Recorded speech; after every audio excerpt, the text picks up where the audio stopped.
You're tuned to The Drive on your 24/7 home of the Black and Gold. Steelers Nation Radio.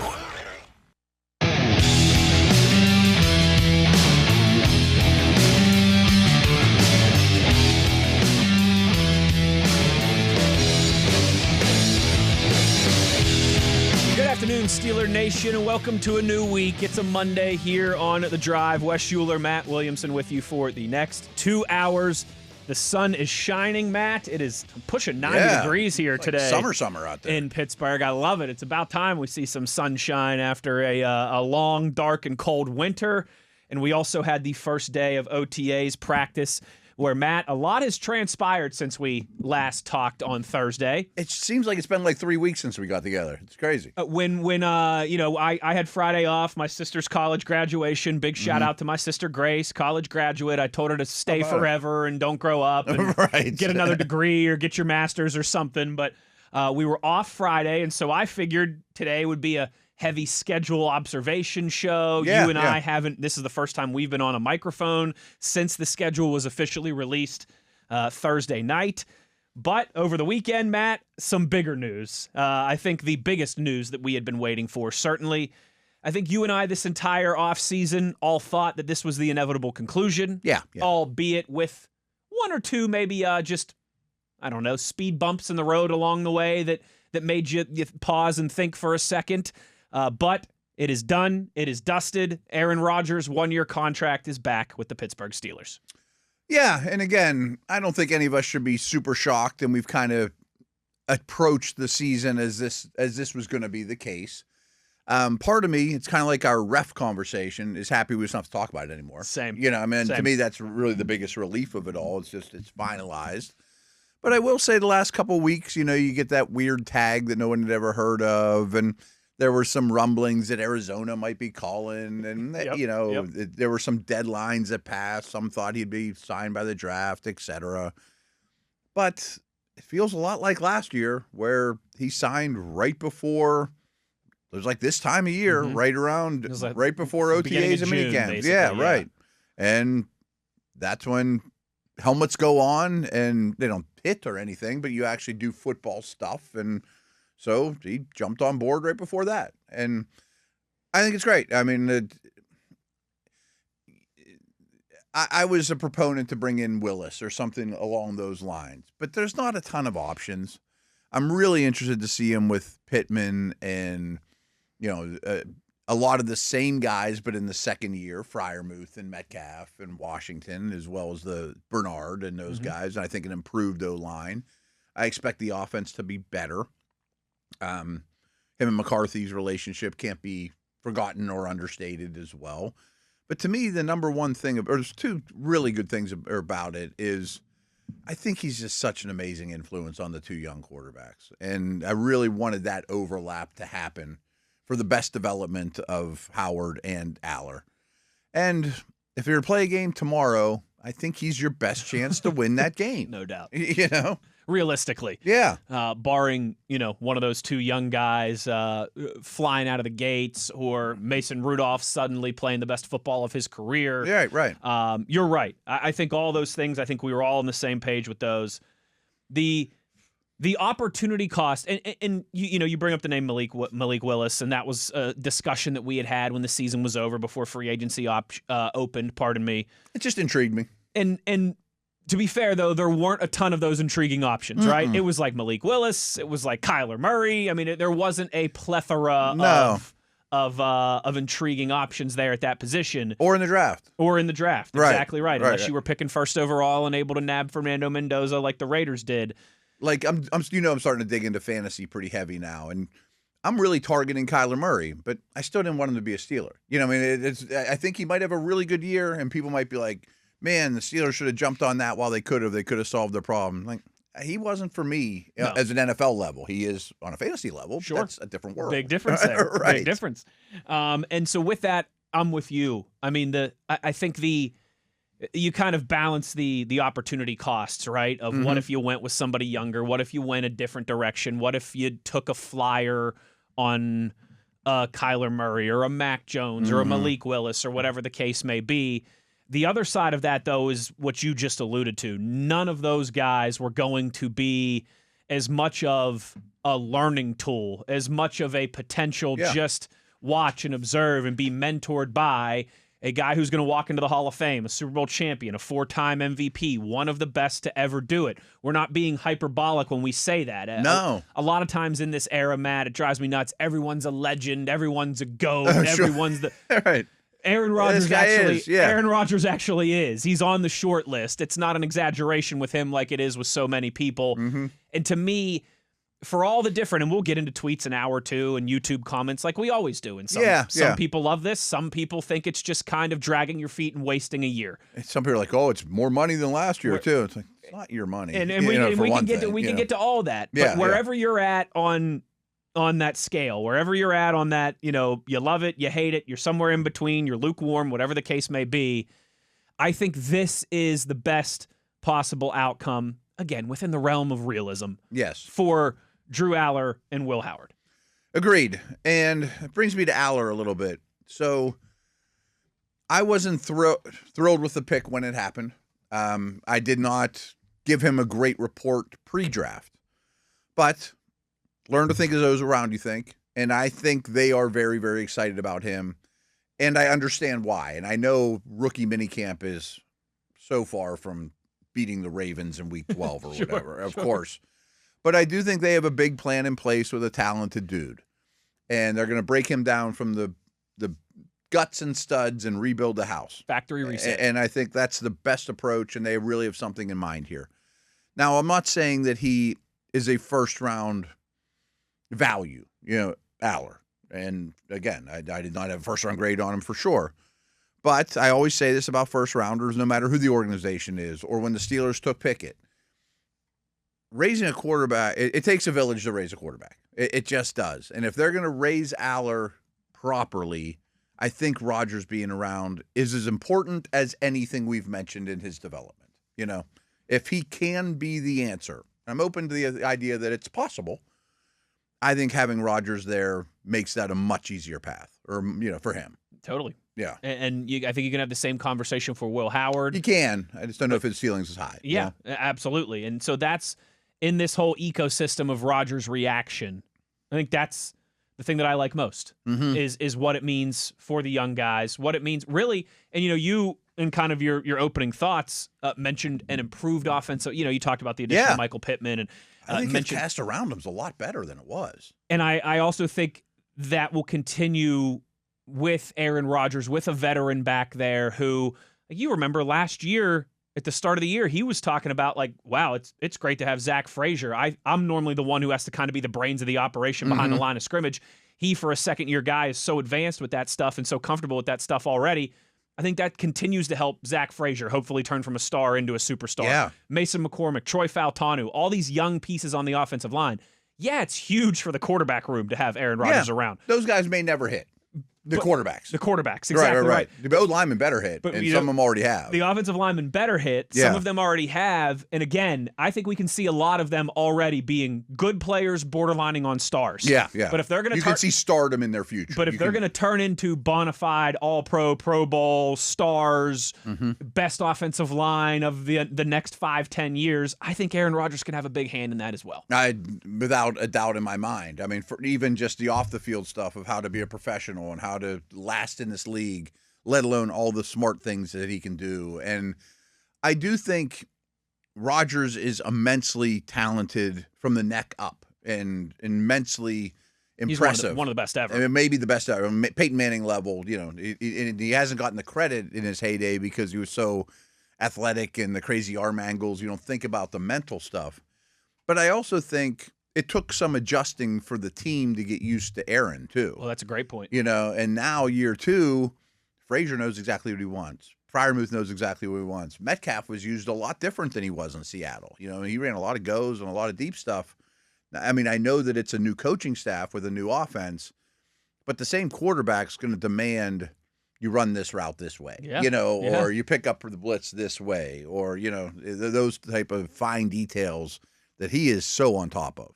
You don't need Rosetta Stone to translate anymore. You're speaking the same language. Yes, and I've said this before too, and I don't know this for a fact, just kind of my hunch and being around the team, that the former coaching staff and his teammates from a year ago, I think by about week 10, 11, 12, he started to whip them into shape as opposed to the other way around. We saw a lot of that. Yeah, just kind of, this is how, eventually, I think he comes in and everyone's like, wow, we're all staring at Rodgers. That's the legend, blah, blah, blah, blah, blah.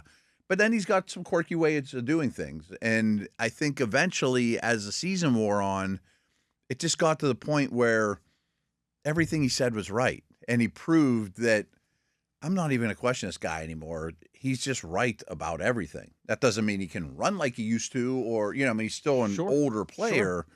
But I do think his knowledge is super important in this whole equation. Yeah, big time. It absolutely is. And we saw that. You're right. We saw that, I think, play out particularly down the stretch of the regular season when he was really comfortable and it felt like they were all on the same page. He's not correcting people. You sure ran this route. They started to get it. Yes.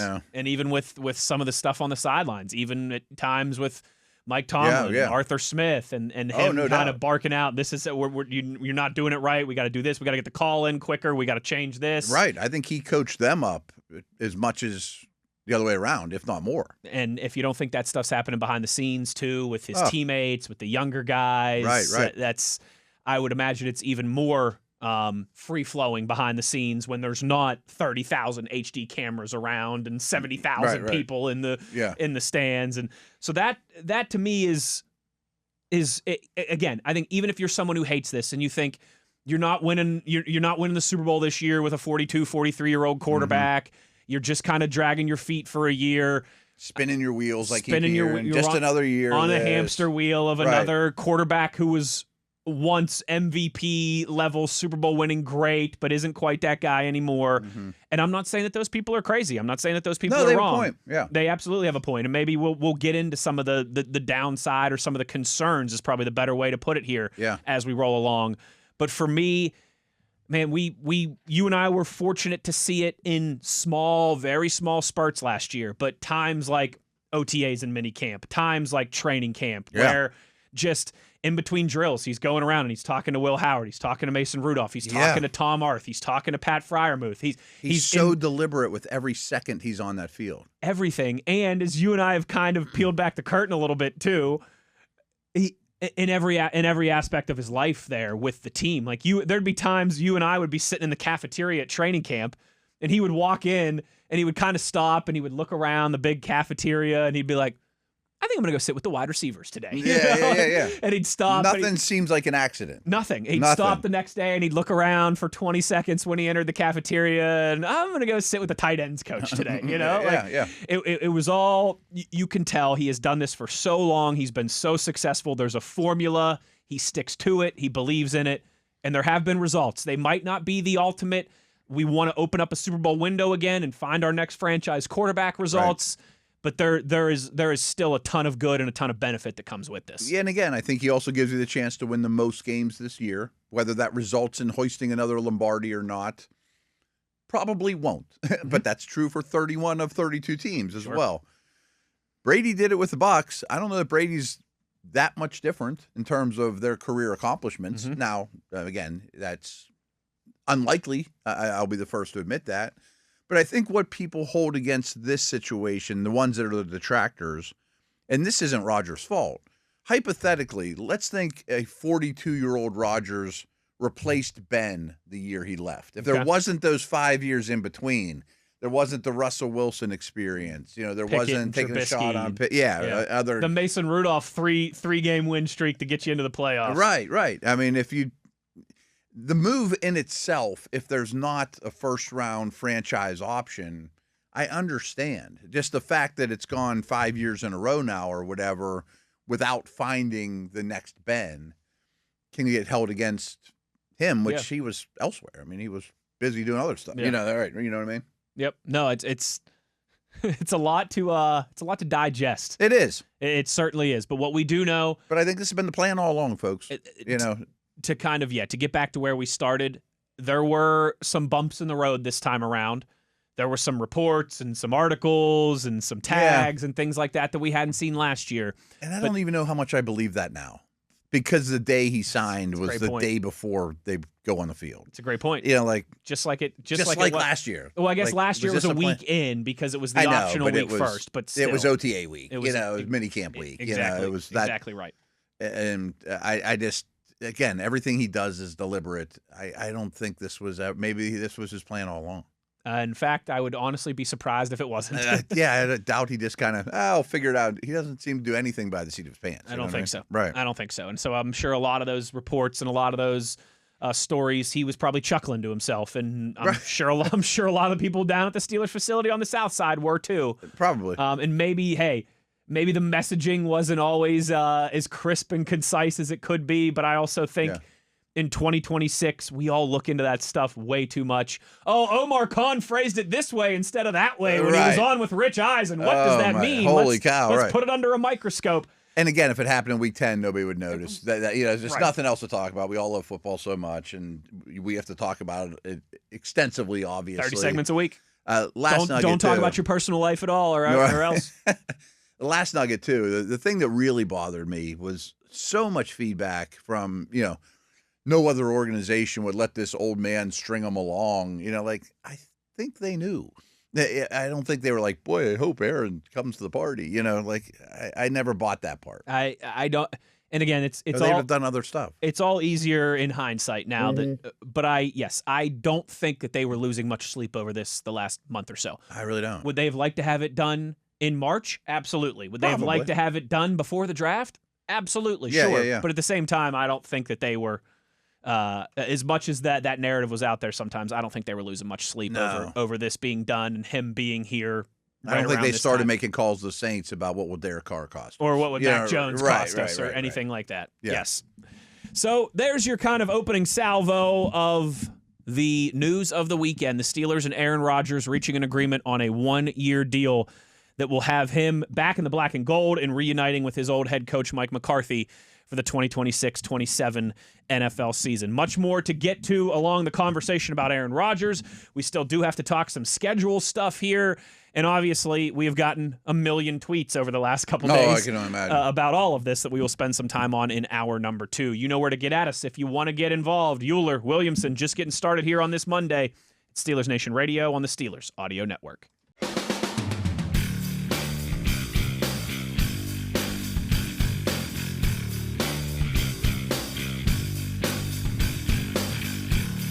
Back on the drive here on this Monday. I guess you could call this first hour the Rodgers reaction, as Aaron Rodgers has signed a 1-year deal with the Pittsburgh Steelers, was down at OTAs today. I'm with you, Matt. It's a weird kind of closure, I think, today to this because it was something that we've talked a lot about since the end of the season. Like, would you re-sign Rodgers? What would you do with free agency? What would you do with the draft? Would you consider? I mean, we've talked this whole thing out a million times and all the different stories and reports along the way. So today, and I'll be honest, like whenever we started the conversation, like the day the season ends, you start to have these conversations. Right. I wasn't like a path like, oh, this is the only answer. This is so much better than all the rest. I mean, there weren't a lot of great paths. There weren't. It was not a great offseason for anybody who needed a quarterback, maybe other than the Las Vegas Raiders. Right. It's not like, oh, we'll take Mendoza. That's easy enough. Right. And as much as I think you and I think Mendoza, hey, what his ultimate ceiling is to be decided. I think we both think he can be a quality, good NFL quarterback. Even that's not guaranteed. No, far from it. Far from it. So it's never easy to be in the quarterback market in the National Football League. Especially this offseason, though. It felt like if you had the first overall pick, okay, you could get Mendoza. Maybe in free agency you're interested in Malik Willis. But other than that, there were not a lot of big names. There was not a lot of movement, whether it be in the draft or in free agency.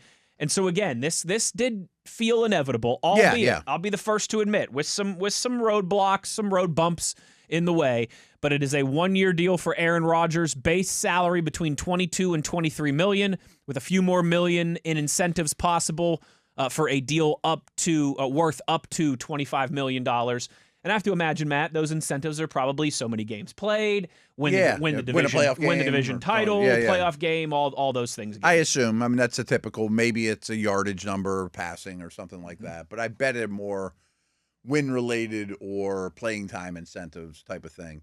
Now, that is a bigger contract than last year. I think he was at like 14 last year. I was going to say, I think it's significantly more. It's not double, but it's significantly more. It's about a 10 grand raise, give or take. And I know people had a problem with that, which I guess I understand. I mean, part of the beauty of like the Russell Wilson situation was getting him at such a ridiculous cap-friendly number. And, no doubt. And Rodgers was certainly a bargain for the price for a starting quarterback last year. But this is still low-end starter money. And I don't think it really prohibits the Steelers from re-signing Porter or Herbig or any of those type of moves. I don't think there's another huge move on the horizon that they were going to spend money on, and yes, you could roll over your extra cap space from this year. That's the only really prohibitive part because it is a one-year deal. You're not linked to him for a long time. And it's also kind of a sign of respect. I mean, if you're going to be, with all respect to Kenny Gainwell, you could say Rodgers was their MVP last year. Yes. He shouldn't be one of the lowest paid starting quarterbacks. He still is one of the lowest paid. He shouldn't be paid vastly under his value. You know what I mean? I'm with you on that. Yeah. And I was a little surprised by the number too. I mean, I won't. Yeah, I was like, oh, that's higher than I thought. I won't lie. I'll put my hand up and say that was higher than I thought it was going to be. But Matt, when you look at the kind of area where his cap hit salary paid lands. It is very close to Willis, by the way. It's right there with Malik Willis, which is kind of ironic, but it's right about middle in the league. It's about middle in the league, right? Yeah. It's right around Daniel Jones and Brock Purdy and Trevor Lawrence and a little bit more than Bryce Young and some of these guys. I think it's like last year he was clearly on a discount. Was it like 13 million last year? Right.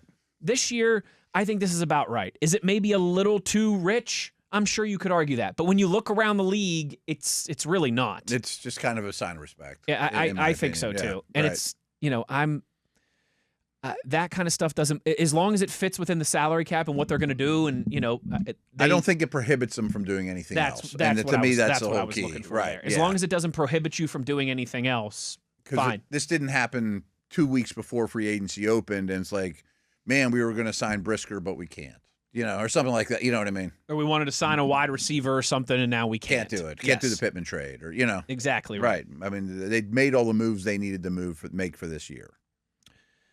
Tell you what, though, Aaron Rodgers now second all-time and highest NFL career earnings for quarterbacks, behind only Matthew Stafford. Really? Not a bad Is place to be. Cousins high on that list? Cousins sure is. Brady, I think. Here, wait, I just had it here. Brady was third.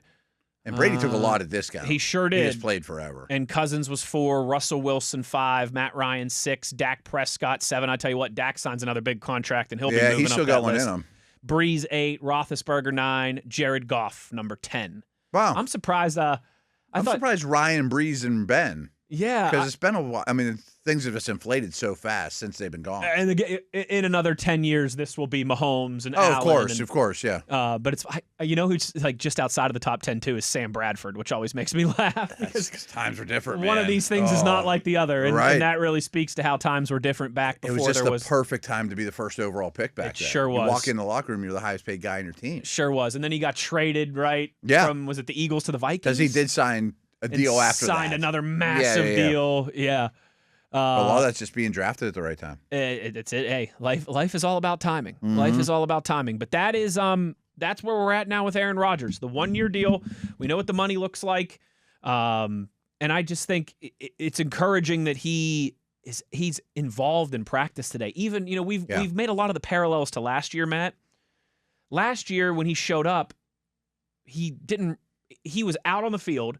He was engaged, as we've talked about. He was talking to somebody after every single rep, whether it be a player, whether it be a coach, whatever the case may be. Quarterbacks, offensive linemen, wide receivers, tight ends. From the second he walked onto the field. Yeah. But he was wearing sneakers. He wasn't wearing cleats. Yeah. He wasn't throwing. He wasn't doing any drills. Today, first day of OTAs, he was down there, not extensively, but he was dressed and he was throwing the ball around a little bit, and so. Maybe you're right. Maybe there's a clip throwing one to Pittman. First ever completion to Pittman. Would I be crazy to say, not that he's going to the Pro Bowl or an All-Pro or going to have some type of career year, But would it be crazy to say that he might have a better year than he had last year? I'm kind of expecting it. That I might be too, with the coaching change, with the offensive line improvement, with the addition of Pittman. I think the people around him are better. Yeah. And I think being in the building for a second season, with or without Tomlin's staff, is helpful. Adding the year to your body's bad. Sure.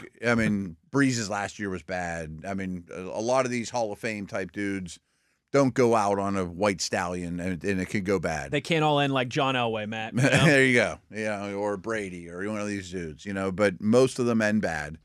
But I don't think the system's bad for them at all. I hope we see a little more desire and willingness to hold the ball a little longer, and also to throw the ball in the middle of the field more. And I think that's going to fit the system, because that's what the system's going to demand in terms of in-breaking routes. Now, it is a quick-hitting West Coast system. He doesn't need to hold the ball forever by any means. But I don't think the mobility is ever going to get better in terms of, like, playmaking, that type of thing. Not that he's a stiff, but he gives you no rushing yards. Sure. But, he can extend plays to some degree. But I do expect him to have a better year, without question. They would have killed for Pittman last year. Oh, absolutely. Even Bernard. Crying out. Yeah, right. Crying out for a guy like that. Yeah. It's nuts to look at what Tom Brady did in his 40s. It's really absolutely. He had the best passing season of his career at 41. Did he really? 5,300 yards, 43 touchdowns. Good Lord. That was in 2021. Played all 17 games. 2022, his last season, still, Matt, 4,694 passing yards. Bonkers. Nearly a 67% completion percentage, 25 touchdowns to 9 interceptions in his last season. Aaron Rodgers last year, 3,322 yards, albeit 16 games. He did miss one game. About a 66% completion percentage, 24 touchdowns to just 7 interceptions.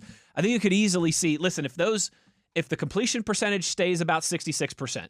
I just need the average after target to go up a bit. That's exactly what I was going to say. Completion percentage stays about the same. I'll live with that 24-7 touchdown to interception ratio all day. If you can get that yardage from about 3,300 to 39 in that neighborhood, right? Close to 4,000. I might take the over on touchdowns too. Just having a little bit better weaponry could help that in that regard. I could see 28, something like that. Yeah. I'm assuming he plays 17 games. He plays 17 games. Assume, but what if he throws 27, 28 touchdown passes, 3,800 yards, something like that? Maybe he throws 8 or 9 interceptions instead of 7, but that's always a low number for him. It's always a low number for him. That's kind of, as I was thinking about this driving in today, I wouldn't classify myself as like I'm not an Aaron Rodgers fanboy, Matt. Yeah. I'm not an Aaron Rodgers hater. Yeah. I'm somewhere in between. I'm a fanboy of his career. Same. But for this move, I don't think I'm either. Exactly right. He is on the I could probably count on one hand the amount of football players I enjoyed watching in their prime more than Aaron Rodgers. It was a joy and a privilege to watch his career. Unbelievable. Yeah. Unbelievable. But I was thinking that to myself when I was driving in here. I was like, am I crazy, or could he actually maybe even be as one of those high tides raise all ships? Mm-hmm.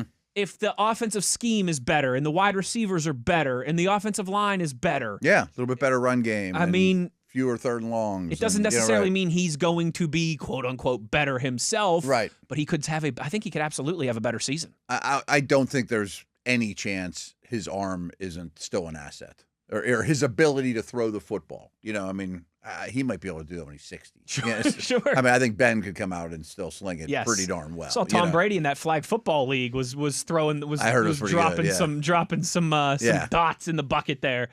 So yeah, that's kind of just where I'm at through all this as we talk it out today. And again, thankfully now we can. That's my biggest takeaway though, Matt, is that we can. From our perspective, it's nice that we can proceed now, and we'll get into some more. I was reading some breakdowns, and TV actually sent us a really good kind of analytic breakdown of the season Aaron Rodgers had last year. We'll get into more of that this week. Sure. What we expect to go well, what could be a struggle, where can this offense really cut its teeth, and where can Aaron Rodgers still be effective? Where are they going to have to? Where can he be the high tide that raises ships? Where's the other 10 guys on the offense going to have to be the high tide that helps raise him up? You mentioned Elway. I hope he takes an Elway approach to it too. That I don't have to be the MVP this year. Now, I don't think they'll have a Terrell Davis running game. No, they won't. I mean, that's the best running game in the league. Sure. And I don't think they have to run the ball a super high percentage or whatever. But I think he can trust those around him more than he did in year one with the Steelers. If DK Metcalf and Michael Pittman Jr. can do their best Ed McCaffrey and Rod Smith impersonation, right. We'll be halfway there. But yeah, I just that was kind of the last piece of this, was just thinking maybe again, we'll see what the eye test looks like, but if his numbers are just slightly better this year on paper at the end of the year, that wouldn't shock me.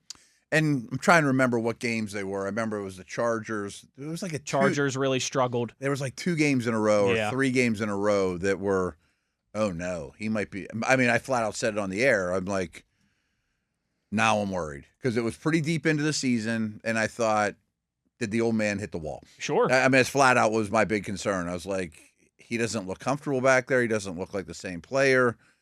And then he rebounded. You know, if he could have avoided that stretch, and it wasn't a long stretch, it was 2 games, 3 games, something like that. So he was just noticeably different than he was the rest of the season. It really started in that win against Indianapolis, against the Colts. Yes. Because remember, the Steelers won the turnover battle like 5-0, or 5-1, or 6-0, whatever it was that day. The defense was incredible. The defense scored a touchdown, I'm pretty sure. The Steelers won 27-20, but Aaron threw for 187 yards, 1 touchdown, had a less than 6 yards average per air attempt.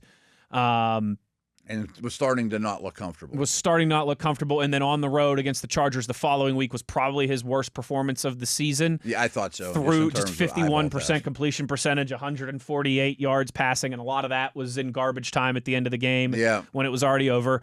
Bounced back for And I remember in that game, too, he just was doing not real smart things with football, which is not his game at all. Correct. You know, right. Like, what's the thought process there? Bounced back and played pretty well in the win against Cincinnati in Week 11.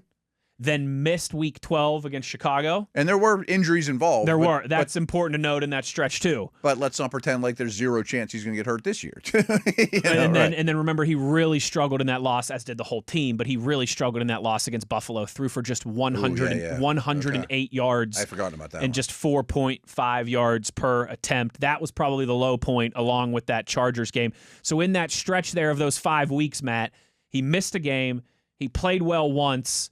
He struggled pretty mightily 3 times, but then then against Baltimore the next week, he was... And that Bengals defense he played well against was really bad. Really bad. Yeah. Yes. But then on the road against Baltimore, he started to bounce back and put it together more thoroughly down the stretch, including a big performance on the road at Detroit, a big performance in that final victory against the Ravens to win the AFC North. So I wouldn't be surprised if we saw a stretch like that again this year. Right. But maybe now there's more on the offense around him to help navigate a stretch like that. Okay, I'm not throwing the ball as well, so I can lean on something else. Or offensive line is improved. We can run the ball. I'll make the 2 or 3 throws that I need to in the right moments, and we'll get out of here with a victory. Yeah, or maybe Chargers had a really good plan to take Metcalf away. Now I can go to Pittman. You know, I mean, like exactly I have a curveball. You know. Again, the whole season might look like that. I mean, it's a possibility. It might be horrible. It might be like, man, that's a failed experiment.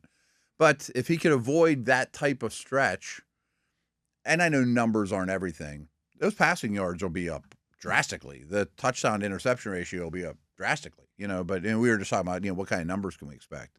If he could avoid that month that wasn't so great, they'll be way better.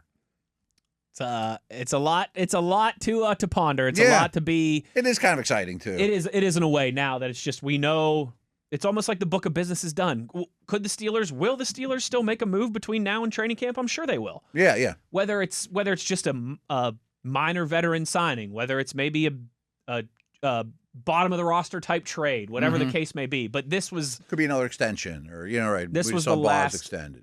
Yeah. That's right. We'll definitely see extensions between now and in the end of August. Yes. But this was the last big piece of the puzzle to come together, and now we can kind of step back and look at the puzzle and start to evaluate and see how it all pieces out throughout the regular season. Yeah. And selfishly, you mentioned, we both mentioned how much we enjoyed watching his career. It was cool to be around him. It was. It really was. It was cool to be around him. You know, like I didn't speak one word to him. He didn't speak one word to me since he's been a Pittsburgh Steeler. He never sat down with us. I'm not complaining, but just watching his actions, I'm like, I understand why he's had the career he does. It is cool to get to watch those type of guys. It is like I can see why he's been incredible. You spent 10 minutes around Antonio Brown, and you knew exactly why he was the best wide receiver in the NFL for 6 or 7 years. Yeah. I mean, just the way that those guys went about their business was sure. Everything was done intently with here is how I'm getting better today, and get out of my way if you're not here to help me along. I mean, TJ Watt's like that. He's very businesslike on the field and doesn't waste time. And I'm out here to do my job and get better and make those around me better. You know. Aaron Rodgers, a Pittsburgh Steeler, for I guess at least one more season. One more year. You never know. Yep. Could be more than one, but at least one that we know here on this Monday with the news breaking over the weekend that Aaron Rodgers was officially returning to the Pittsburgh Steelers. We'll close down this first hour of some Rodgers reaction when we return. Wes Uhler, Matt Williamson with you here on a Monday at Steelers Nation Radio on the Steelers Audio Network.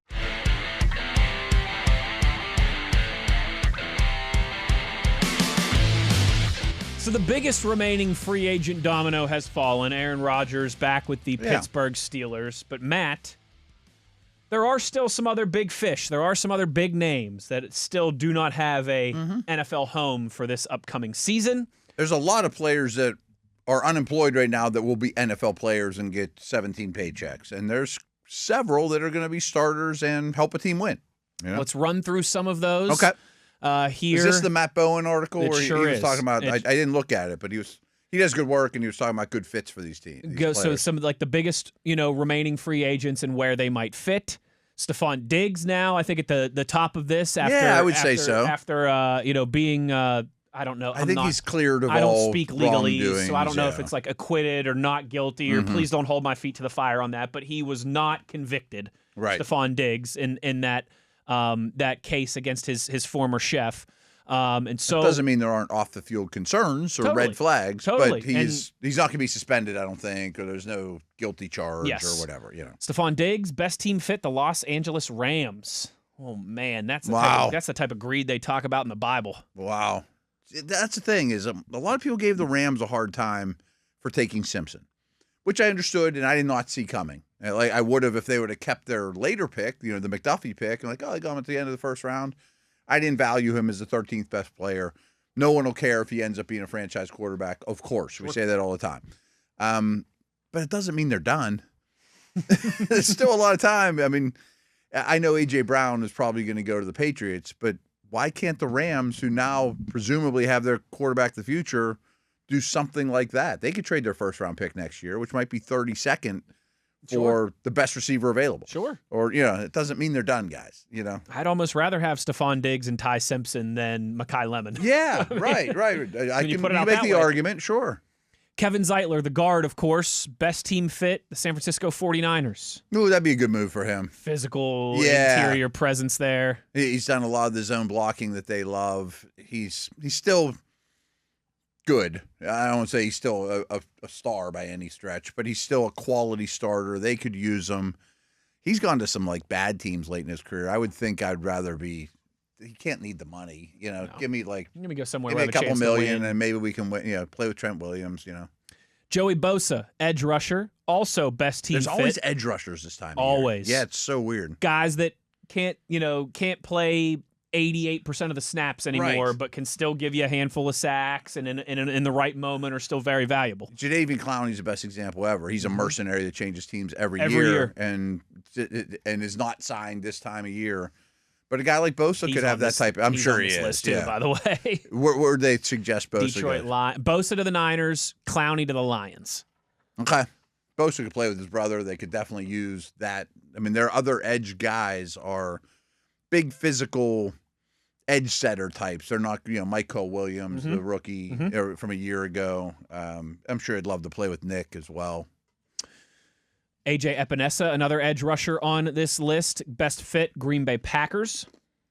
Their edge guys aren't great. No, and they lost Kingsley complicated last name to the Jets. Yeah. I mean, Parsons will be back. I mean, he's great. And that's a huge deal. They also lost Rashawn Gary. It is funny, Matt. There's 14 names on this list, and like half of them are edge rushers. I bet they are. Yeah, it's like that every year. Von Miller, still on this list. Cam Jordan, still on this list.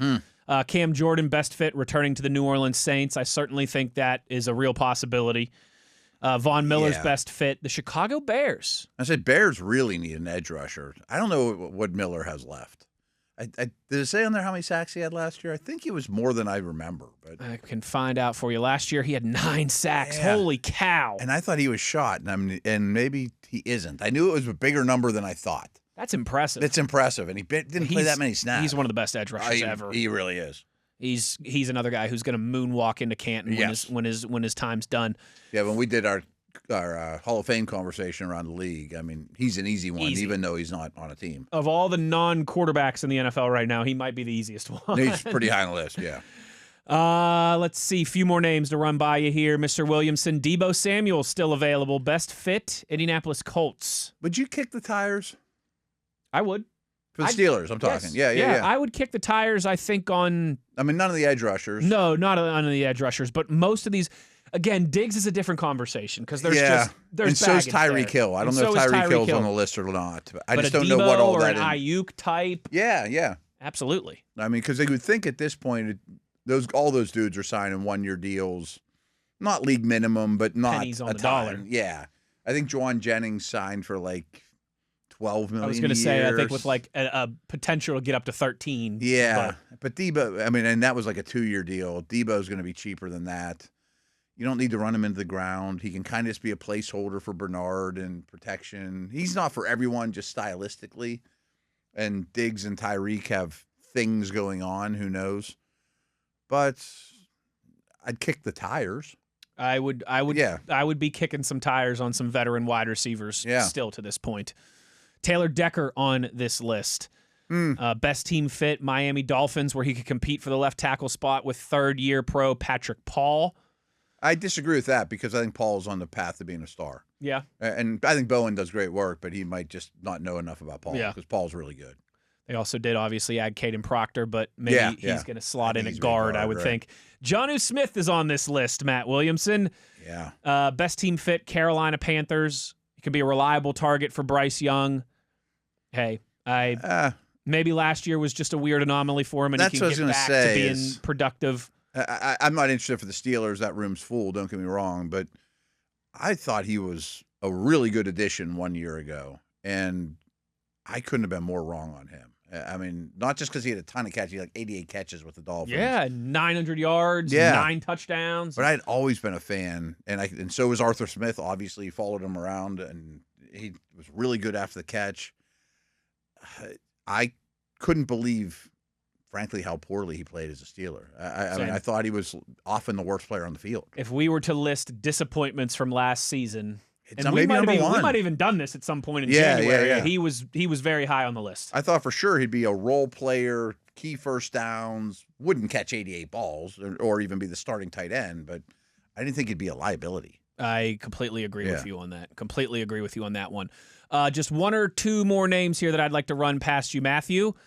Bobby Wagner. Oh, man. Speaking of guys that are going to be in the Hall of Fame one day, the one thing I heard about Wagner is I think he's pretty well shot, too, to be honest with you, in terms of just sideline. He just doesn't run well anymore. And the one thing I said about him, because I was asked about him like a week ago, I was like, I would not condone any team signing him except the Cincinnati Bengals. Their linebackers team fit is the Jacksonville Jaguars because they lost Devin Lloyd. But that's I just figured they could do better. I think it needs to be a defense that is ready to take a big step forward, and he can be that veteran presence in the room. The reason I mentioned the Bengals, you could pinch hit for you every once in a while and make a play. But. Yeah, and the Bengals off the ball linebacker room is just really, really young. They played rookies last year. They could use the influence. It was probably the worst linebacker room in the league last year. And if you're going to protect them with Lawrence and Jonathan Allen, I could understand it for a team like that. But I don't think he really has much left. But he could be a good influence on multiple levels. Last one, he's an interesting case. Mekhi Becton, the guard, still available. He must have injuries still. Must have them. Yeah. And I wonder if he ends up, it's Philadelphia is the best team fit. I wonder if he ends up going back there. It was far and away his best season. That was under Stoutland. Great but still, 2 years ago. Yeah. I mean, he's just such a unique cat, 6'7", 365 pounds. And I think he is a pure guard now. I even think though so he came too. out as a pure tackle. When he's healthy, he's one of the better guards in the NFL. But he's had a lot of injury stuff over the last couple years. And some of those giant O linemen just have a hard time staying on the field. Yes, it's a lot of wear and tear on your lower body. No doubt. Hour in the books. Another hour to go. In hour number 2, I do want to talk some. We'll do one schedule segment here today, since Matt and I haven't done one of those yet together. Even though, again, that just happened a couple days ago, but it seems like 3 weeks ago. And we will obviously hit all of your questions, comments, concerns, and reactions around the schedule, around Aaron Rodgers, and more in hour number 2 as well. Wes Uhler, Matt Williamson, halfway home today on The Drive. It's Steelers Nation Radio on the Steelers Audio Network.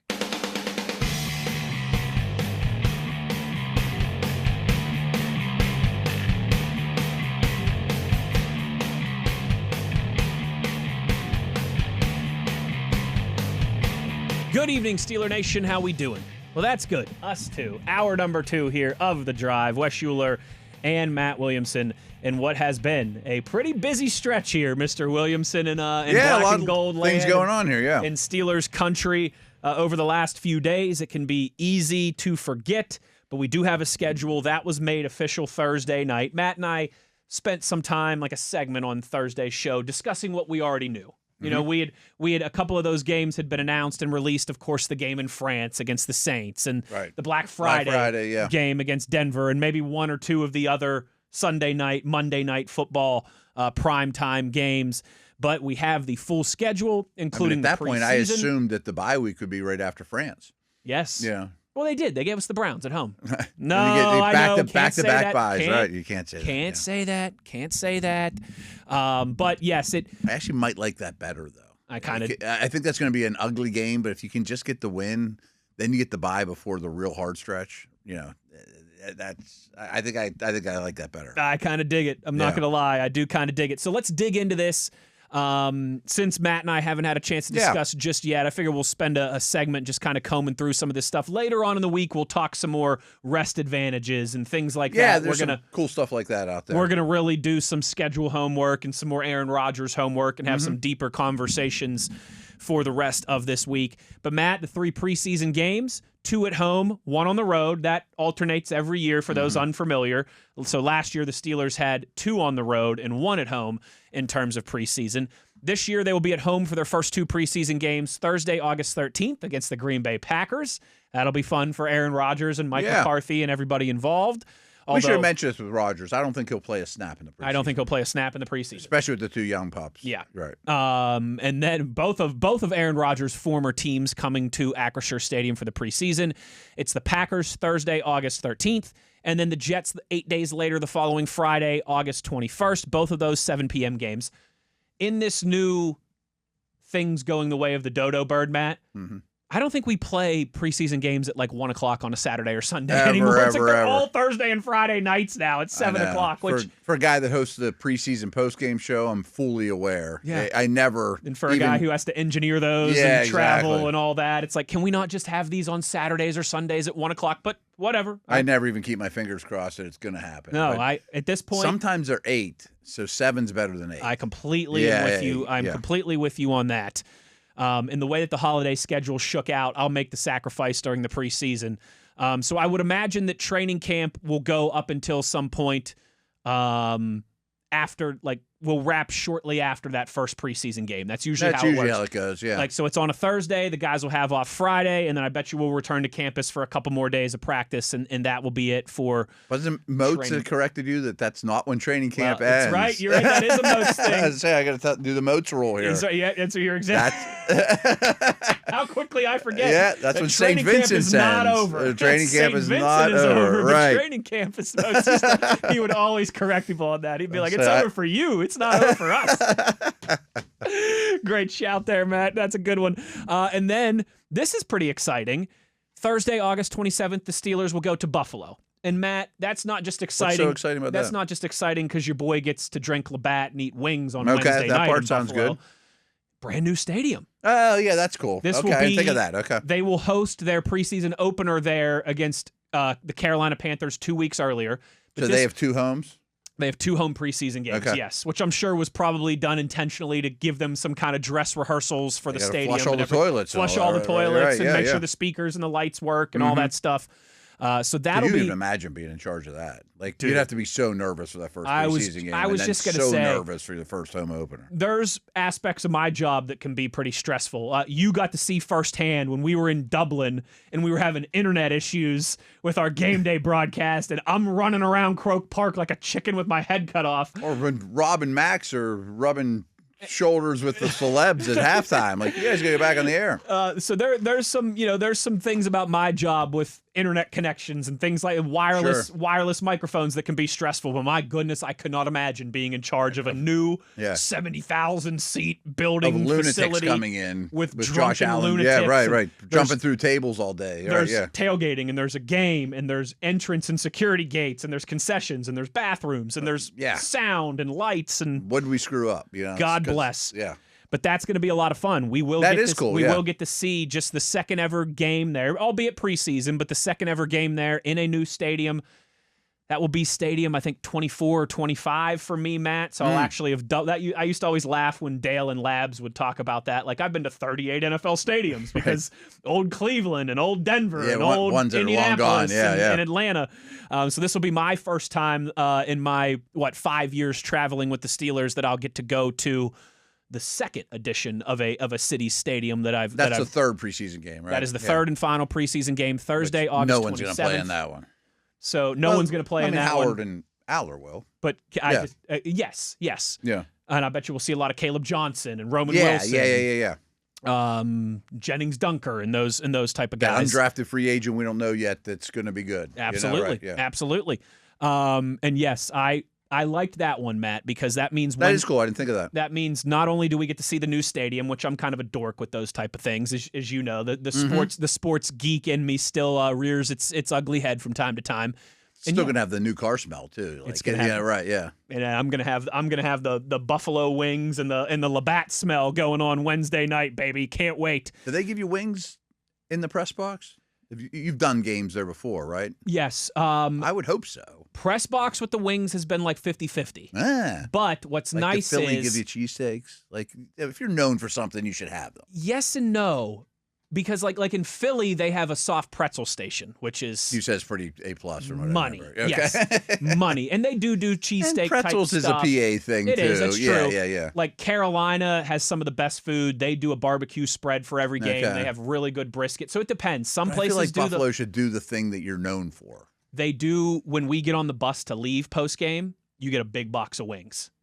It's messy though It's a little messy, and sometimes they're kind of lukewarm. Yeah. But they're not from the stadium. They're from like a legit Buffalo establishment. So I'll take it. They're yummy. I'll take it. Yeah. Like in Philly, we get Angelo's cheesesteaks getting on the bus, which is one of my top. It's in my top 3 of favorite Philadelphia cheesesteaks. So that's how they do it in some of those places.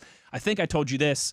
Hopefully we'll get to experience it again this year. New England last year had amazing clam chowder. Yes, we have had that conversation. That was sounds awesome. That was perfect. That was a great pairing of local flair. So that's the preseason. The Steelers will open at home Sunday, September 13th against Atlanta. That's a 1 p.m. kickoff. That's only like the second or third time in the last 15 years I think the Steelers have opened at home. Which is great. Which is awesome. I think I like that part a lot. I always say this because most of the years they haven't. I do think week 1 is a good time to go on the road, just in terms of you could go a day early if you want. Bonding. And I'm just thinking you're not tired yet. It saves one day that you don't have to travel. But I've also said, and I believe this to be true, that Atlanta's probably had the worst offseason of all 32 teams. Brand new coach. There's probably going to be a quarterback competition.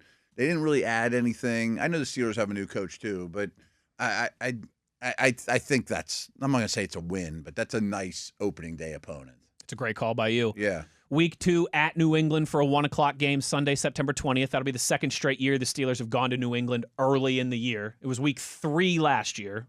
Okay. Because last year was you started in against the Jets on the road, and then back home against Seattle, and then on the road to New England. It's week 2 this year. Lovely time to be going to New England there at the end of September. The one observation I have about that game, though, I don't know how to take it, is New England in week 1 opens in Seattle.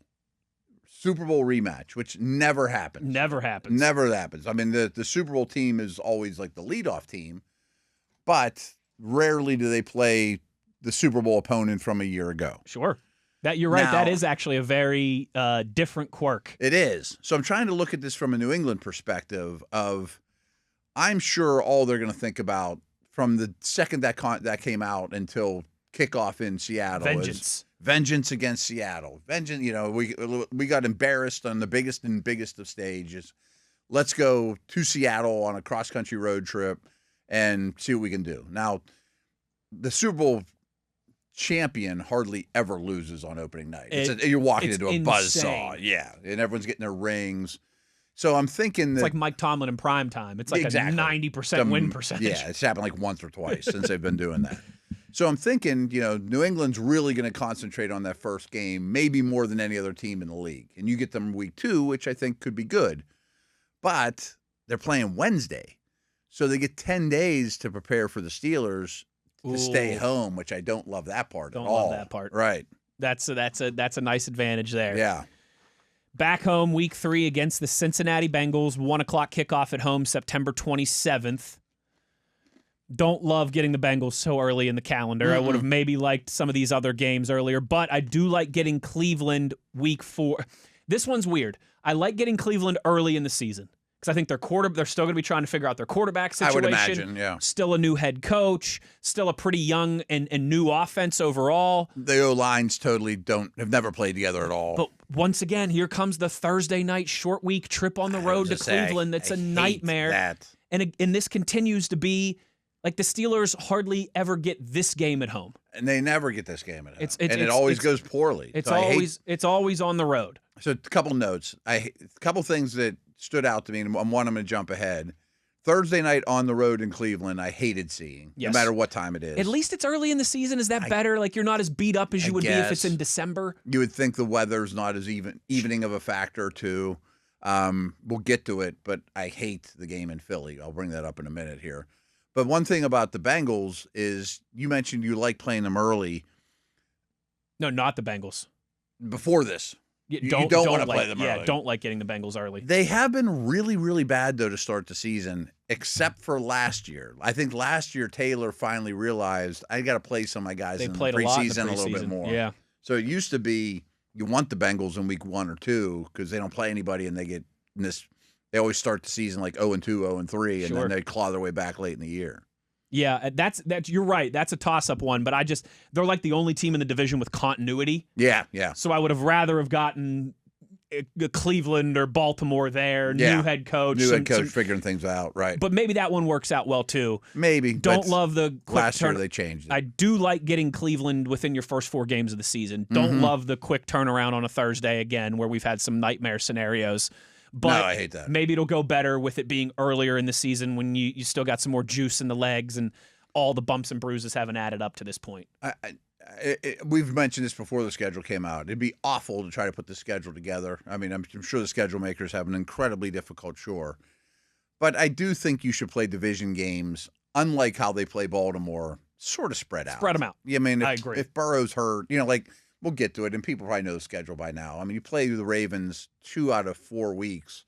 If Lamar's hurt, that's really an advantage to the opponent, as opposed to they should be spread out more. I'm with you on that. I do think there's some like build up for it that makes it which fun, is cool, yeah. But you're right. I've always gone back and forth on that too. Yeah, the year that they put all the division stuff at the end of the season, that was crazy. Just dumb to me.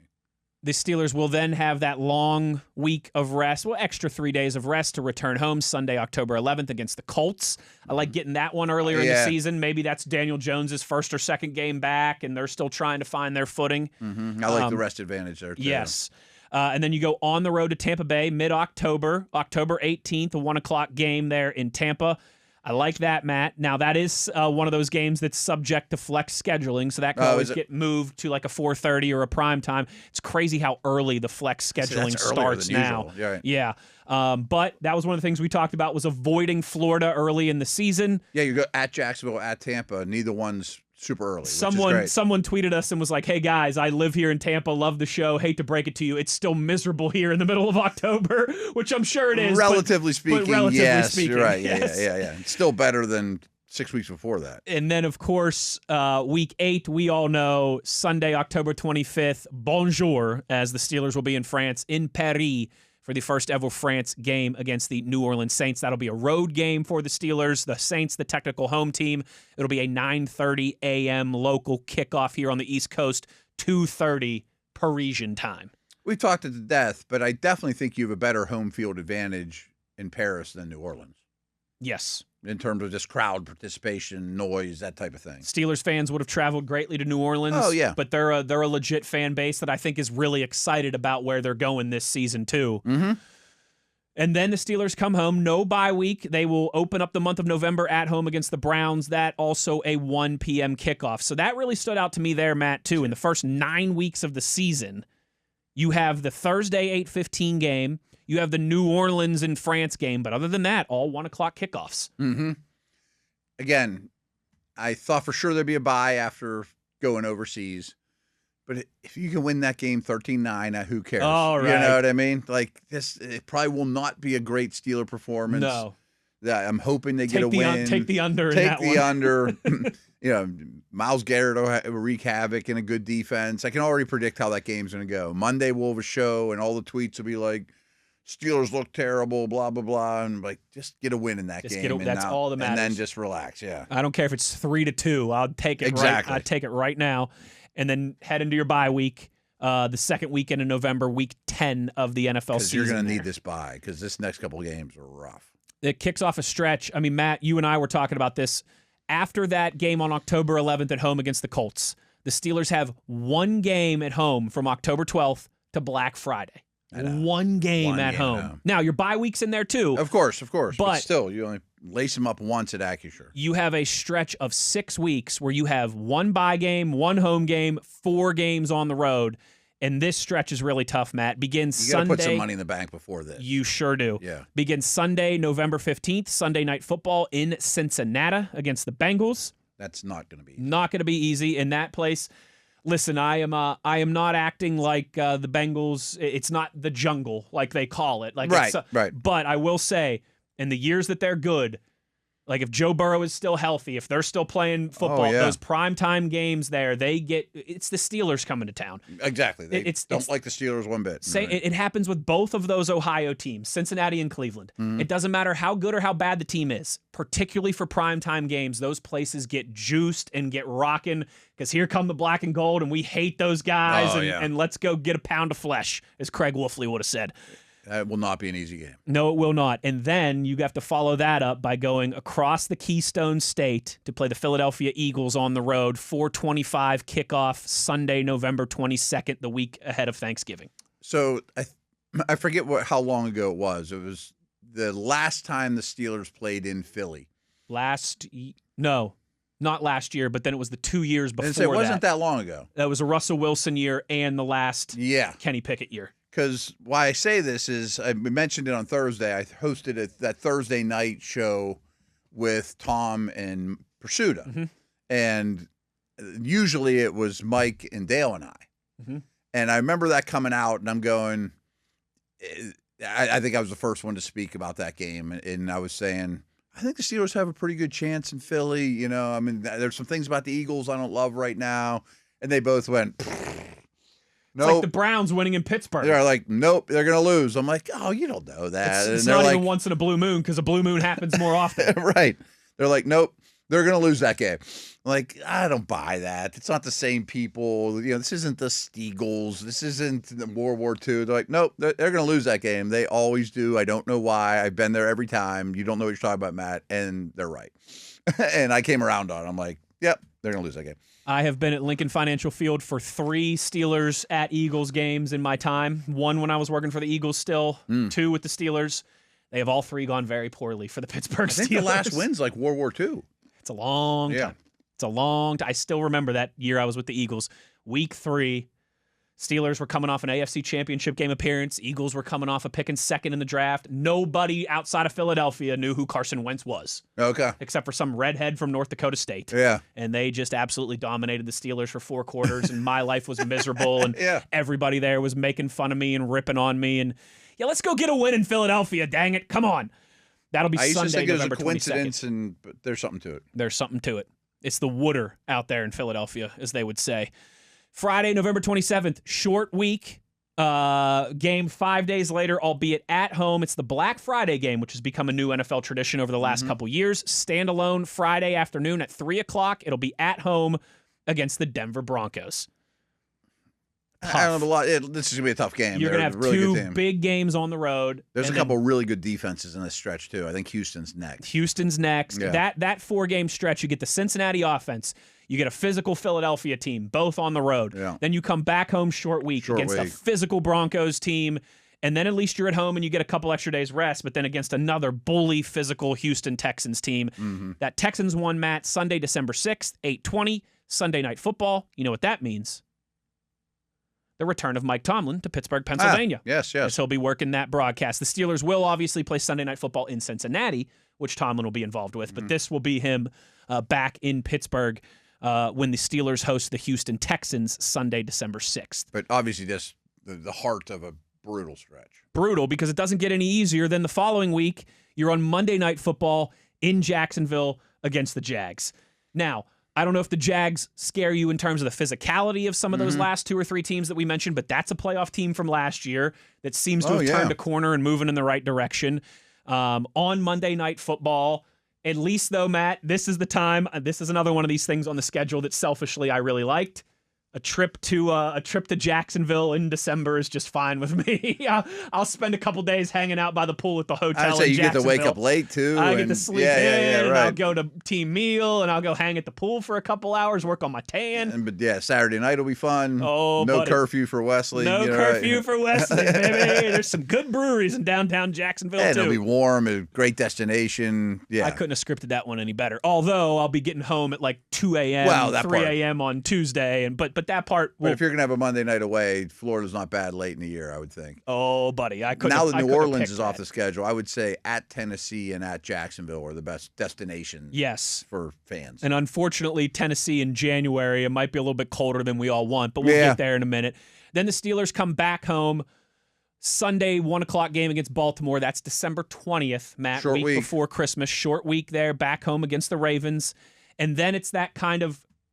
The NFL now with the Christmas weekend is doing the flex scheduling thing. We don't know if the Steelers are going to play Saturday, December 26th or Sunday, December 27th. What we do know is it will be at home against Carolina. We don't know the date. We don't know the time, which I think is... Jump off that bridge when we come to it. I think that this is a little lame on the NFL's part, if I'm being honest. I say you should be able to figure that stuff out by now, right? We get it. 4 or 5 years ago, the NFL looked at the NBA, and they said, why does the NBA dominate Christmas? And they stole the NBA's chain right off their neck. We're the big tough guy, right? Like Debo and Friday. They just bullied Christmas right away from the NBA, as everyone knew they'd be able to. Just go ahead and announce the games. It's Christmas weekend. Half of these teams are going to have to travel on Christmas Day if they're playing Saturday. Just tell the dang teams and the people and everyone involved that already hijacks their holidays and their lives enough for this when kickoff's going to be. I digress. At least it's at home, but I feel bad. Like if you're a Carolina, you're not traveling. Yes, but still. But if this was an away game, I'd be like, honey, I don't know if I'm going to be getting on an airplane on Christmas or not. Yeah. You know, like I think you could be able to tell. I think NFL. I think you can go ahead and concrete. And even if the games aren't quite as good, they're still going to get Christmas weekend. Everyone's going to watch them. Like, come on, This is part of the toothpaste out of the tube that's a little insane to me. It worked out fine for the Steelers because we're the home team and we're not going anywhere. Yeah. But like you already do this TBD stuff with the final week of the season. I get that. Yeah, you really I get have to do it with Christmas. Like, come on. You dominate the sports landscape in this country and soon the world, NFL. Can you just give jolly old St. Nick a little bit of a breather? And then the final 2 games on the road for the Steelers. Sunday, January 3rd at Tennessee. That'll be a 1 o'clock kickoff. I believe this is the last year of Nissan Stadium. I want to say before the Titans. Sounds right. Before the Titans open their new stadium next year. They're about to get the Super Bowl in 2030. That just got announced, That was just announced, too.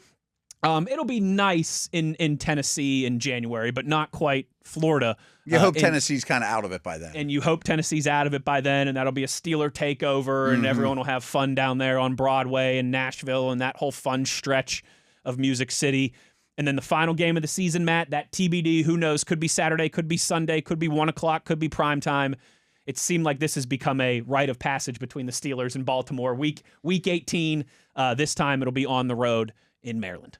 Could be for all the marbles. Who knows? I mean, that's why they have it set up this way. Of course, it's a big seller. Yeah, I mean, something's going to be on the line for sure. Yes. Yeah. Yes. So that's your schedule. Yeah. There's some pitfalls they avoided. There's some pitfalls that they avoided. There's a real tough stretch in there, from about the middle of November through Christmas, and even really into January. But I think there's also some real opportunity to make some hay early in that schedule. And you know me, selfishly, Matt, the number one thing that I usually hope and pray for is that I can go to the backyard brawl, that I won't be, whether the game's in Morgantown or Pittsburgh, that I won't be getting on a plane on Saturday. Unfortunately, don't have to worry about that for a couple years, as there's a 3-year hiatus here from the brawl. And I'll be home on Thanksgiving, and I'll be home on Christmas. So my family's happy. You checked your boxes. Check the boxes. Get a trip to France out of it too. So I get to see the new Bills stadium in the process. I didn't think about that, Matt. So one new stadium in Buffalo would have been in New Orleans, but I guess will technically still be one place you haven't been yet. Still be a new stadium in Paris, technically. Well, yeah, you get to add that to your list. And Tennessee. Nissan. You've not been to those. Not been to any of those. So you had 3 to your list. So 2 new ones stateside, and then one in Paris as well. So three new ones to the list. There is our beefy kind of schedule observations here on this Monday. Like I said, Matt and I are going to dig into some more rest advantages and the stuff that Warren Sharp has put out, and we'll talk a little more schedule as we roll along this week. But when we return, our final 2 segments, we're going to get to all your questions, comments, concerns, reactions around the return of Aaron Rodgers and, of course, the release of this 2026 Pittsburgh Steelers schedule and the entire schedule across the National Football League. We'll get into all that as we roll along here in the back half of hour number 2. Uhler and Williamson, it's The Drive, Steelers Nation Radio on the Steelers Audio Network.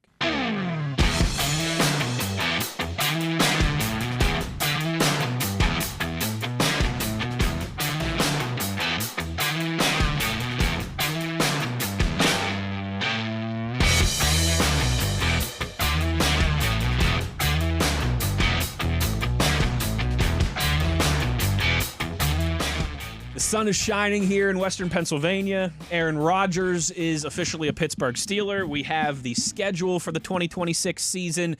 Things are looking up here, Matt. They are. I can't believe it's May 18th already, though. That's just insane. It's not that far from it's crazy. Reporting to camp. Like 2 months away, and here we go again. It happens very fast. You know what they say? Time flies when you're having fun. We are. We always are, and we will close this down. That was a beefy first segment of the second hour, as we expect. Went through the whole schedule for the first time. Yeah, sure. Yeah. And with that, now we'll have 2 shorter, not short, but shorter segments. And we figured we've gotten a million tweets about Aaron Rodgers and the schedule, and a couple things in between. We'll hit as many of those as we can here in the back half of the second hour before we get up out of here. Sudesh tweets and says, I really don't get the sour grapes in regards to Aaron Rodgers. What better options are out there to win now? Not Mason, not the 2 kids. I'm all in on Aaron Rodgers. Also, what did you guys watch this weekend? I just finished Mayor of Kingstown. Kingstown's good. And give it 2 thumbs up. Our boy TV was an extra on there. Yeah, that's right. Yeah. We'll drop some Mr. TV lore. He was an extra once upon a time on Mayor of Kingstown. Yeah. That's the Philly show, right? Or About a Philly? Isn't it About a Philly? No. Kingstown. No, I'm thinking of Mayor of Kingstown or whatever it is the Philly one. No, Mayor of Kingstown. Mayor of something else. Mayor of something else is the Kingstown is it's supposed to be in Canada, but they filmed a lot of it here. Well, I mean, I figured if it was here, the TV was interesting. Okay, what's the HBO show that has Kingstown in it that's based in Philadelphia? I don't know. It's Kingstown, yeah. No, I might be wrong. TV will I know look what into you're talking about, though. The actress from Titanic. The actress, yes. It's mayor of something. Mayor of something. Something, yeah.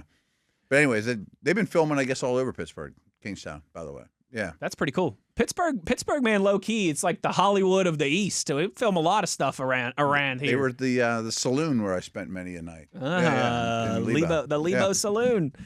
Ian, what we didn't answer the question. I forget what he asked. He had said that Aaron Rodgers giving him the best chance to win now. He doesn't understand the sour grapes. Listen, mayor of Easttown. Yes, I knew there was a town in there. And it's Mare. Mayor. Like a mayor. Like mayor. Not like a mayor. So not like John Mayer. Right. Mayor. What did I watch this weekend? Yes, what did I watched a WVU graduation and a lot of kids making bad decisions in college bars. Can I just tell you guys real quick though? I forgot what it's like going out in a college town for a lot of different reasons. Oh, I can imagine. You'll feel old soon. The fact if you don't already. The fact that it's so funny. College towns are like the only place in America where you can walk into any bar at 8 o'clock on a Saturday.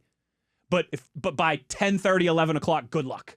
Like, okay. 8 o'clock on Saturday, you can walk in. You can get a spot, night is even no started. problem. Yeah. But by like 10:30, it's absolute carnage and chaos. Oh yeah. Because it just starts. So I don't know if you feel old in in those places yet, but you will soon. Ish. Okay, you're getting there. It was funny though. I went up to the bar at one point and bought a bunch of rounds for my sister and her friends, which is hilarious, by the way, because domestic beers are like $2.50. They're all like, "You don't have to buy us beers," and I'm like, I got it. I can get a whole round for $20. Like this is nothing. Don't worry. And up at the bar, they asked me for my ID and I gave it to them and they were like, "There's no way you're 35 years old. You just graduated today." I was like, "No, I graduated 13 years ago actually." So that was kind of funny. They were like, "This guy didn't graduate. He's 35." I was like, "Hey, you guys are making me blush. Thank you." But yeah, getting back to Sadesh's original point, I think the people that are sour grapes about the Aaron Rodgers thing are the people who just they want to completely rip the Band-Aid off. They don't care if the Steelers win 3 or 4 games this year. They don't care if it sinks Aller or Will Howard a little bit earlier maybe than it could. And I'm people not are excited to see them. I people get are that. excited to see them. I think people are just excited to go back fishing in the long-term quarterback pond. And I'm not saying that those people are crazy. No, I don't think they're nuts. As you and I always say, that's just though that's not the way that the Steelers operate. The Steelers are always going to do everything they can to put themselves in the best position to win the next game. It's just the way it is. Did watch the Crazy Octopus movie on Netflix. It's new. The what now? It was pretty good. Okay. Yeah. Sally Fields is like this old lady that has a relationship with an octopus. Wait, that's like the movie The Shape of Water. Yes. You ever seen, well, is that the movie? Like that. No, it's not The Shape of Water. This just came out, but it's like Shape number 1 on like Netflix right now or whatever. Something about creatures, beautiful creatures or something. Interesting. And then I watched the Rousey fight, which was kind of embarrassing. Yeah, I saw a clip on Twitter. It didn't seem... Well, the whole thing took 17 like 30 seconds. Yeah. I mean, it was a 17-second fight. I mean, you could have seen the whole thing on Twitter. But I kind of bought in because last weekend there was like an hour Netflix special that kind of led up to it. And I didn't realize they were like the 2 greatest of all time. It seemed so staged. I mean, nobody got hurt. Yeah. And they both got a big payday. And I was like, this is terrible. I, once upon a time in my life, was obsessed with UFC and MMA. I know so little about it. I set an alarm to put it on. I think it's gone the way of boxing and WWE, really? Where it's more about the nonsense. When it was Ronda Rousey coming up, when it was Conor McGregor coming up, I mean, these people were just those electric. Clips were unbelievable. Electric. Right. And now it's like you said, it kind of all seems like it's staged and it's the boxing thing. It's like she put her in the armbar in 17 seconds and then they jumped up and hugged and the cashed hype their checks. and exactly right. Nobody got hurt. Nobody got punched once. I don't know. I don't love. I'm not sitting here like I'm some fighting purist. No, either, I don't know anything about it. But I don't love where the fight game is at across the board nowadays. It seems like it's too much fluff to sell tickets and not enough really punching people in the math. Ian tweets and says, "Happy OTAs with Aaron Rodgers back. Would the Steelers carry 4 quarterbacks on their roster, or will someone get a, quote, injury and go to IR? I can't see them riding with Aaron and 2 quarterbacks with no experience." I think that's what's going to happen.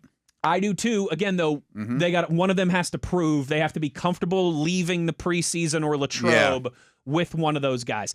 Which I think would be Howard. But if Howard and or Aller, if they get towards the end of training camp and they're like, we can't win a game with this guy. If I throw him in for mop-up duty or emergency situation. Aaron Rodgers messes up a finger in the second quarter, sure. Against the Titans or whatever. What if I need this guy for the second half? I don't know. But hopefully we're all through the preseason and training camp going to say, Will Howard looks like he could get you out of a stadium. Drew Aller looks like he could get you out of a stadium. And then I don't think there's any chance that they keep 4 quarterbacks. But until that point, right, got to wait and see. Yeah, that's definitely to be determined. I feel like I'm digging Rudolph's grave, but I've said this many times. I think he's probably the odd man out. If I were to bet how it goes, would be on game day, week 1, they only keep 3. Because keeping 4 is possible, but really hamstrings you, and it's really rare. I think on game day, Rodgers is your 1, Howard's your 2, Aller's your emergency 3, and Rudolph's playing for somebody else, and maybe netted you a 6th-round pick in the process because someone needs a backup. If anyone were to, quote, get injured, I would think it's one of the 2 young guys. It wouldn't be Rudolph. Yes. Gets a hangnail or whatever. If you're going to, quote, unquote, stash one, right? Yeah, and I would think it's more likely Aller than Howard, but it's probably one of the young guys. You would hope, because one of the reasons I say that is I expect Howard to gain their confidence by the time cut-down dates that he can be a 2. Yes. I think he'll be to that point. That's what we're hoping for. Yeah. And I don't think that's crazy to ask. I don't think so either. Yeah. That would be a welcomed outcome here in the next few months. Yeah, I mean, and that's a good career path for him. Christopher says, would you all mind breaking down the salary cap implications of Aaron Rodgers signing? I assume it's a little more than we anticipated. Does any shuffling need to occur because of it? Thanks in advance. We did a little bit of that in the first hour. Yeah, I haven't dug into it. I would think the only possibility for shuffling to occur, and because what's funny too is, remember this, if and when they extend Joey Porter and Nick Herbig and Darnell Washington, that actually usually lowers those guys' cap hits for this year. It won't for like a Herbig because he's a 4th-round contract now. That's a good point. Generally speaking, year 1 doesn't kill you on those guys. The bonus that they'll get is going to get spread out like crazy. They're not immediate cap ramifications on the extensions, even for mid-round picks. And so even if Aaron Rodgers, say the Aaron Rodgers deal pushes them up against it, and then they go, well, wait a second, we want to sign Deebo Samuel or whatever. Right. They could very easily make some space, whether it's via an extension, whether it's via a restructure. Yeah. Like there's no doubt that paying Aaron Rodgers $22, $23 instead of $16. It matters. It matters. It matters, yeah. But it's also not a big enough fish that they can't fit anymore in the boat if they were to try and cast and catch another. And I can't remember if his contract's guaranteed or not. It probably is I for the 22-ish or whatever. But it's not like they're going to cut him anyways. So the fact that it's guaranteed or not really doesn't matter because he's making the team. If it's a signing bonus, it's all going to be this year. So it's not like it has any ramifications for the offseason or going forward. It's just how much dollars does he end up pulling in this year. And I think he said it well. Like, I don't think it hamstrings. I have not really dug into where their cap was and where it is now, because that'll be an immediate. If they were 25 under the cap, now they're 1 under the cap or whatever. Right. But it's real simple arithmetic. But if they were to sign somebody else, they could go to the bank at TJ Watt or there's a lot of restructure possibilities too. They could still cut Harrison, I mean, they do have to get all their draft picks signed. I don't know where. I haven't paid attention to the cap for a couple weeks. I don't know. That's another thing that we'll continue to dig more into. And some of those Capology websites and things, I think they need a little bit of time here to catch up. I would say we should do it next week. Yeah. But it's a good question. It's certainly a good question. But I don't think if they wanted to sign Deebo, I'm sure they could. I think if they wanted to sign pretty much anybody in free agency right now. That's available. None of these guys are going to be $30 million a year or anything. Right. Let's take our last break. We'll continue with as many of your comments and questions as we can get to before we get up out of here on this Monday. It is The Drive, Steelers Nation Radio on the Steelers Audio Network.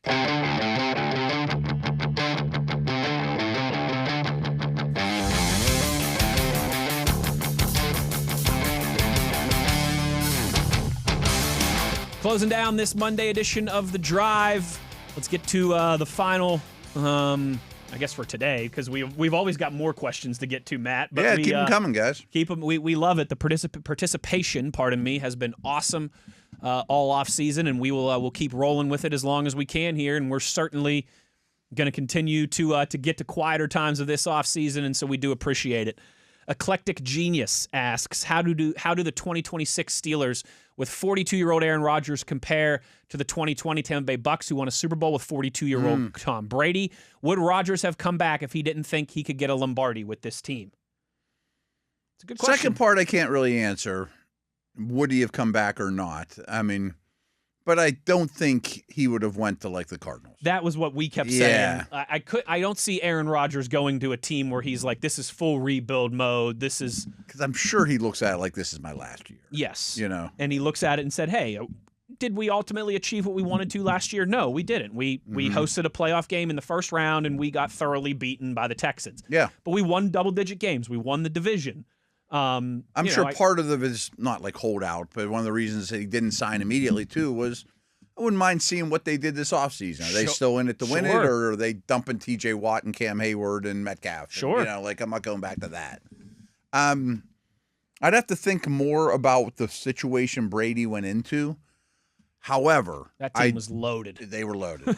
What I vividly remember, and I'm kind of proud of myself because I nailed it, because there was like 5 teams in the Brady sweepstakes, because he truly was a free agent at that point. He said, I'm not resigning with the Patriots, and that was the offseason story. But the year before in Tampa was the year that Jameis Winston threw 30-30. 30-30, 5,000. Yes. 30 touchdowns, 30 interceptions, 5,000 yards. And Dale and I talked a lot about if they could just have a quarterback that doesn't throw 30 picks. That'd be really good. Tampa could be a division winner. We didn't think, we weren't even talking about Brady at the time. Like, just don't have a double agent at quarterback. And this team, was like a young Wirfs and Evans. Oh, their offensive line was really good. And Godwin was really good. They had weapons at wide receiver. Yeah. Bowles was dialing it up on defense. And, and then we both called it. Dale and I at the time were like, if I'm Brady, of the 5 choices, I'm definitely going there. Whether, it's a stable organization. Not an overly challenging division. Right. And then he brings like Gronk with him. And, so that was a better situation than this one, from what I remember. That Bucks, that was spot on by you, because that Bucks team was like competent quarterback play. Yeah, from give me potentially someone being decent. Really good. Yeah. I mean, they were loaded in the trenches on both sides. They had stars on both sides. They had a lot of weapons on that offense. You bring Brady and Gronk in, and it's like, here we go. Yeah. Not that the Steelers roster is a bunch of slouches. No. But that was they were like a quarterback away. That was putting Peyton Manning into the Broncos. They were knocking on that door and were a quarterback away. But those all-time greats choose their teams. I mean, Rodgers chose the Steelers 2 years in a row. Yeah. They know what the league's all about. And Rodgers wasn't looking at the Steelers going, oh, man, I guess I'll go there. Right. Or the Browns are the only team that'll have me, I'll go there. Those players don't go to those teams. Jeff asks, now that Rodgers is officially signed, in your opinions, how many snaps will he take in OTAs and minicamp? Is he a coach as much as he is a player right now? What do you think his Latrobe snap count will look like now that there will be 2 developmental QBs here? All good questions, Jeff. All good questions. I actually recorded a podcast about this yesterday, went kind of in more detail than I will now. I expected him to do very little at OTAs and maybe a little at minicamp. We weren't down there, but it sounds like he did more than that. I thought he'd be not sitting there in tennis shoes like you mentioned, but I thought he'd be instructing the young pups, and that OTA mini camps would be, and they still might be, maximum usage of the 2 young guys. Mm-hmm. I would think so. Yes. That's another good part of having Aaron back. Absolutely. He doesn't need that on his plate. No, and he really doesn't need any more wear and tear on his arm or anything, really. Latrobe's going to be different, though, because that's when he gets his work in. And he's going to get his work in. He did last year. Yes, he doesn't miss practices. He missed one or two. And it was both Wednesdays back to back after he had that wrist injury. Yeah. That was it. So there was actually a reason. Like, he may miss none. If he was completely healthy, I bet you he would have had perfect attendance at practice last year. Now, this was one of the problems with drafting Aller is allocating snaps in these situations. Preseason, the young pups will play a ton. Yes. You might not even see Rudolph. I don't even think you'll see Rodgers at all. But in terms of Latrobe snaps, Aaron wants them. He's going to take them. He needs them. Yeah. Like new teammates, new system, new coaching They used to talk about Peyton Manning's backup might as well not even be on the field. It's not to that level, but he's taking every snap. Manning was. And I know some people will say, but Aaron Rodgers has played in a Mike McCarthy offense before. He's still a stickler and a perfectionist. And he hasn't played in a Mike McCarthy offense in, 6 years? 7 years? Something like that. And he's not going to have any problem with the knowledge of it. No, but still, it's just he's gonna need reps. It's not just, he's familiar with the coaching staff and the offense, and he's 42 years old, and just let all the young guys do everything. That's not going to be the case. No, because I think he's going to want to gain trust from Bernard and those type of dudes, too. Totally. Yeah. He's going to get a lot of reps in camp, and that means other guys won't. I would think very little for him in OTAs and minicamp. Yeah. Probably nothing in preseason. Right. And that's when Aller and Howard better get their work in and cut their teeth. Yeah. But in terms of the practices at Latrobe on the campus of St. Vincent College, Aaron will be heavily involved. So I wonder, and this will be a fun thing to monitor, is I wonder if the Steelers do have every other day Howard gets the bigger workload. Yeah. Aller gets the bigger workload the next day. Wouldn't surprise me to see something because it's going to be that. hard for them all to do a lot. I'm sure that they will have a concrete plan heading. Oh, they probably already do. Yeah. And whatever that looks like, Matt and I will do our best to deduce it. Yeah. And pass it along to you, good people. And I hope they had that plan before the draft. Absolutely. Because if you draft this guy, how am I going to get him good? You don't go to Lowe's or Home Depot and buy the kitchen appliance and not know where you're going to install it or use it, right? Right. You have the plan first, and then you go get the appliance or the new piece of furniture or whatever the case may be. Fun show today. We have got a million more questions about Aaron Rodgers and scheduling stuff. We'll do some more lengthy X, Twitter, YouTube comment segments tomorrow, as well as maybe taking a look at some of that rest advantage and disadvantage stuff and some more on Aaron Rodgers as we roll along this week. But that will do it for us today. Thanks to each and every one of Yins who participated with the show, whether it be on the YouTube comments or the X Twitter. Thanks to Mr. TV, known extra from the mayor of Kingstown, and also outstanding video producer of this program. For Matt Williamson, I'm Wes Uhler. Take care, everybody. We'll talk to you tomorrow. As always, you know where to find us. It's on your 24/7 home of the black and gold, Steelers Nation Radio on the Steelers Audio Network.